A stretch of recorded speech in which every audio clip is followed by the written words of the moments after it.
இது வரைக்கும் பொண்ணு போசம் டாடியோட சுயரூபம்.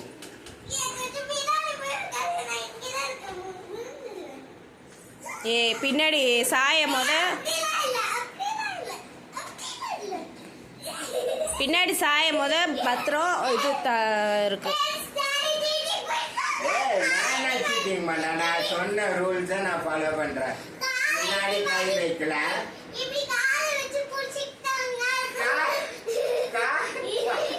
அது மூஞ்சி ரியாக்ஷன், அது மூஞ்சியோட ரியாக்ஷன், மூஞ்சியோட சொல்லு. போதும் போதும், வா வா வா வா, தள்ளு தள்ளு தள்ளு தள்ளு தள்ளு தள்ளு. நீ மூஞ்செல்லாம் கொட்டுது அவ்வளோ தள்ளுற முன்னாடி. நீங்க அதெல்லாம் சொல்லவே இல்லை. நான் இப்படி